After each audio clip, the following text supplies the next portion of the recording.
In the beginning, before empires and kings, before maps and history books, there were people who built wonders. They carved mountains, raised cities, and worshipped stars. But one by one, they vanished, leaving behind only ruins, legends, and questions. Their stories are written not in words, but in stone. Across deserts, jungles, and oceans, their traces remain, silent, waiting. Who were they? What did they believe? And why did their civilizations disappear? Tonight, we search for the world's most mysterious ancient civilizations and the secrets they left behind. Far to the east, in what is now Pakistan and India, once stood a vast and advanced society, the Indus Valley Civilization. Over 4,000 years ago, their cities were alive with trade, art, and science. Streets were straight, houses had drains, and every brick was the same size, as if made by a single plan. Yet, the most incredible thing is that we still can't read their language. Thousands of symbols carved on seals and pottery remain undeciphered. They had no kings, no palaces, no clear signs of war. And then, one day, they simply vanished. No one knows why.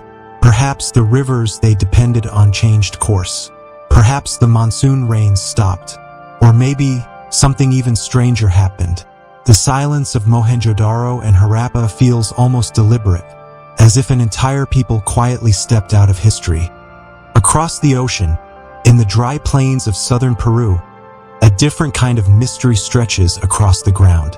From above, they form shapes: birds, monkeys, spiders, and endless straight lines.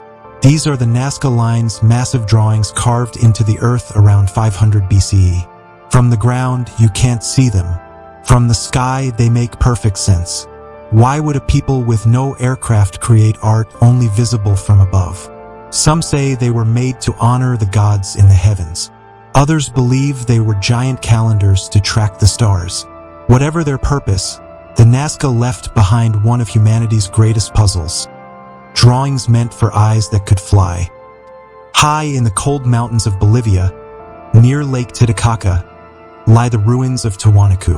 The stones here are enormous, carved and fitted so perfectly that even a knife blade can't pass between them. The city was built over 1,000 years ago by people who had no written language but a deep understanding of engineering, astronomy, and agriculture. They grew food at 13,000 feet above sea level using raised fields that still puzzle modern scientists. Then, like so many before them, they vanished. Some say drought destroyed them. Others believe their religion changed, and the people left their sacred city behind. Today, Tiwanaku stands empty. The wind, the only voice that remains, travel north to the lands of Ethiopia and Eritrea, where the kingdom of Aksum once ruled. Aksum was a superpower of the ancient world, trading with Rome, India, and Arabia. Its kings minted their own coins. Its ships crossed the Red Sea. It was one of the first empires to adopt Christianity, long before Europe's conversion. But its glory didn't last. The trade routes changed, the deserts grew, and the kingdom faded. Its towering stone obelisks still stand against the African sky, monuments to a civilization that refused to be forgotten.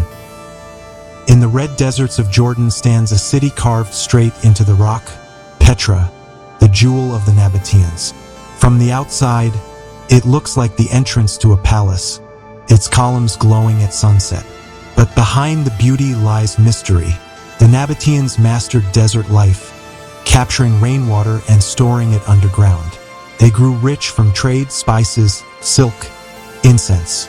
Then the Romans came and the routes shifted. Within a few generations, the desert reclaimed the city.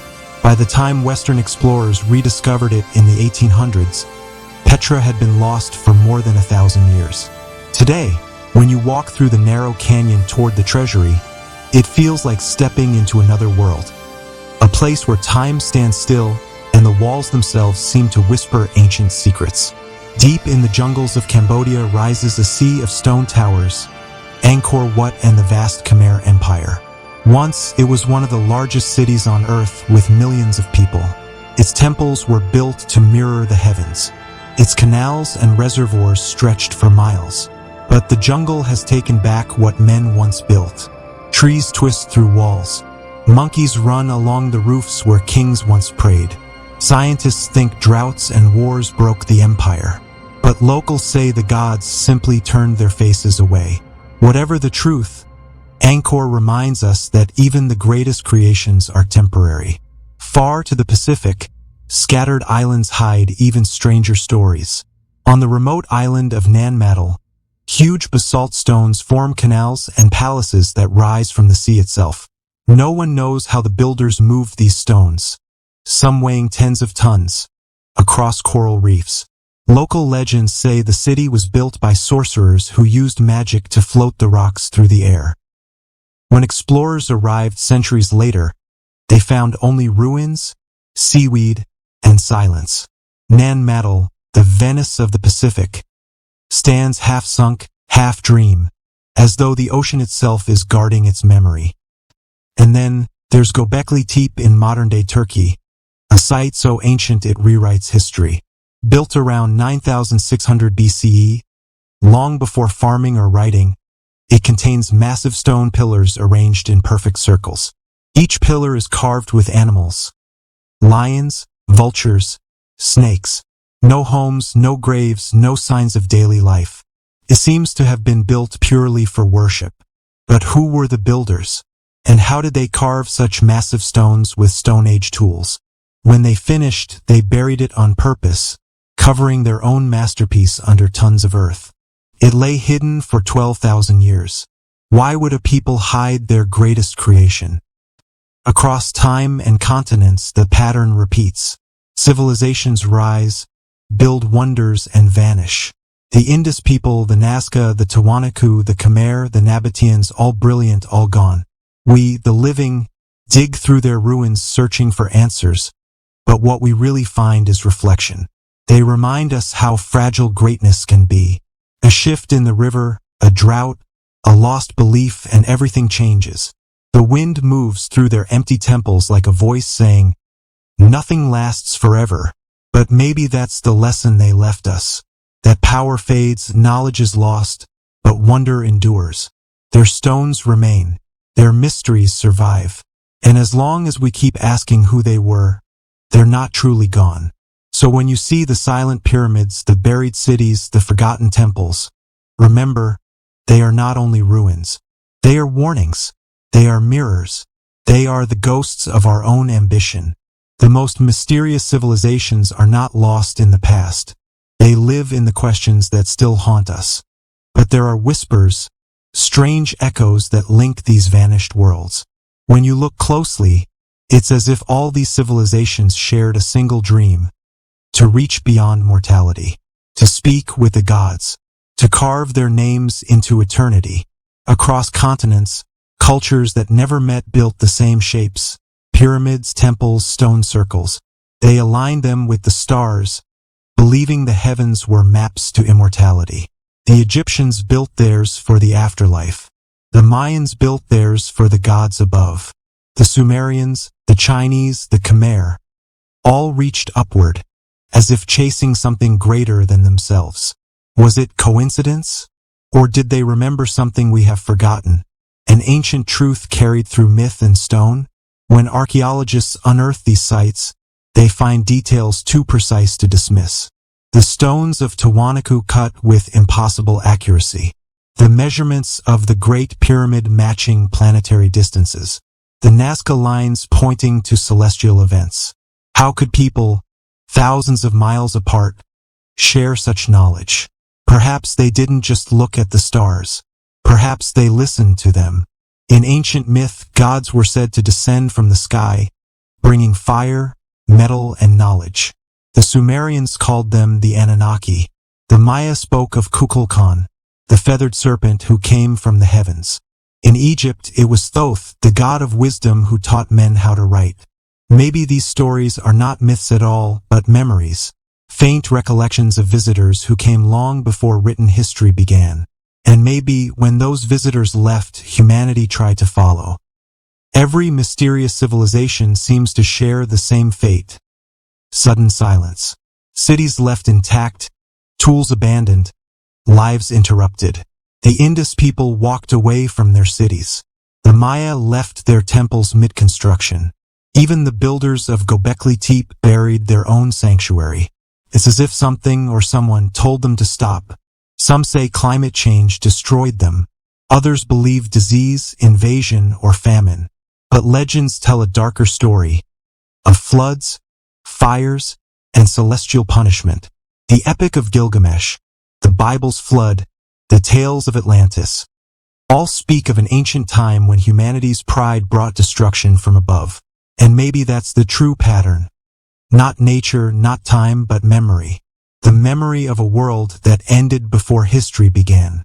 What if the civilizations we know were not the first, but the echoes of something far older? Look at Göbekli Tepe again. It is older than Stonehenge by 6,000 years, older than the pyramids by 7. When it was built, humans were supposed to be simple hunters, not builders. Yet there it stands, proof that someone knew geometry, architecture, and astronomy long before cities existed. Then they buried it, intentionally, as if hiding the truth from the world. Why?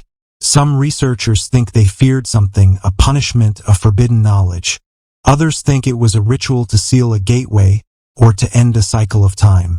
Across myths, the theme repeats. Civilizations rise too high, challenge the gods, and are cast down. The Tower of Babel, the fall of Atlantis, the curse of the pharaohs. Always the same story, human ambition meets divine wrath.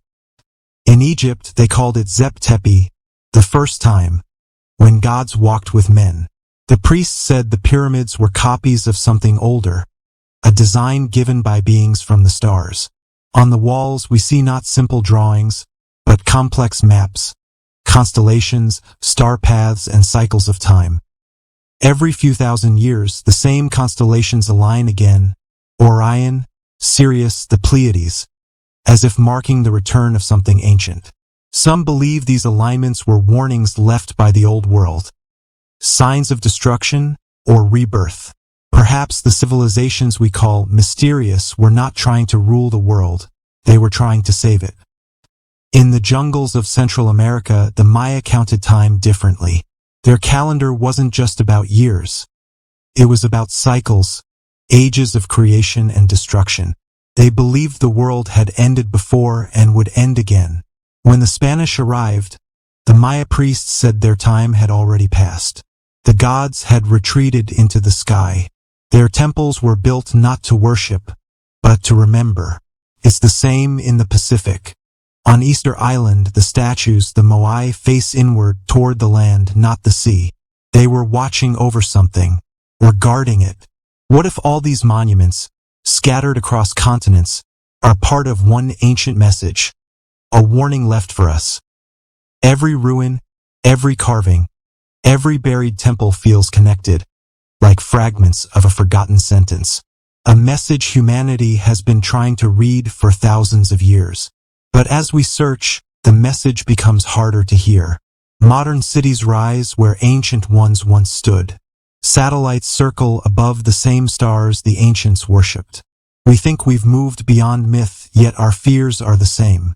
The end of the world, the loss of meaning, the hunger to live forever. Maybe that's why these ancient civilizations haunt us. They remind us of what we've lost.